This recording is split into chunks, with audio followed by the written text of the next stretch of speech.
I was working with a client. He's been a client probably, I don't know, 6 or 7 years. And I was reviewing his estate, and he had a lot of his money in mutual funds. And look, I preserve and protect. That's my job. So when I see things in mutual funds and we ask why are they there and we go through all that information, bottom line, I said, how would you like to get the upside potential without any downside risk? And in this case, I went through a long presentation. I know the guy pretty well, his wife, and he knows I tell the truth. And I laid out to him, this is why you should move your money. And it was around 200 grand.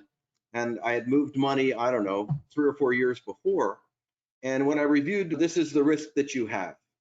And he heard me out, listened to me intently. Him and his wife, they agreed, asked all the right questions, said, listen, I'm going to talk it over with my broker and I'll get back to you and what we decide to do. Great.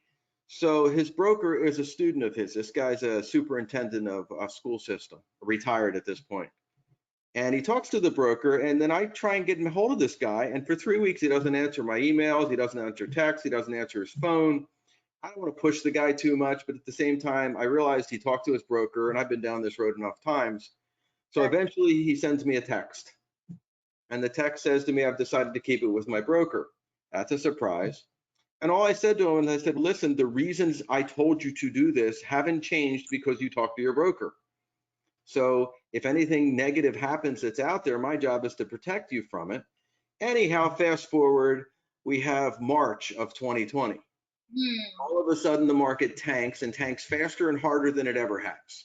And I just sent him a text. And I said, hey, listen, any clients who have taken my advice over the last 5 years didn't lose a dime this week. If you ever change your mind and you want to get more information, let me know. Sure enough, 3 days later, he calls me. And he says, listen, he lost 20 grand, I think, like immediately. And they couldn't afford to lose 20 grand. So he lost the 20 grand and he calls me up. I talk to him about it. I say, listen, the same things I talked to you about then haven't changed. Matter of fact, I've been singing the same song for a long time, and I only have to be right every 4 or 5 years, really, to win. If you just don't lose any money, you do really well. So he says, I'd like to do this right away. And I think at the time I was dealing with F&G, and their rates were going to change the next day. So the products that I offered him, I called him back and I said, listen, if you want to do this, we really ought to do it now. And I said, I'm not trying to sell you, but the rates are going to change tomorrow. Sure enough, he said, let's do it. And just we're looking right now. I put him on video. We're going through the whole thing. We do the application online. Turns out that back and forth transfers to go out there. Turns out it wasn't 180 grand. It turned out to be 312 because they didn't understand something. I don't know what happened, but more money showed up than he planned on. He was grateful for it. So the fact that I told him the truth, I made him really uncomfortable. I didn't back down. As a result of telling him the truth, maybe making him feel more uncomfortable, not backing down, wasn't so easy for him, but it turned out to be really beneficial for him and certainly for me.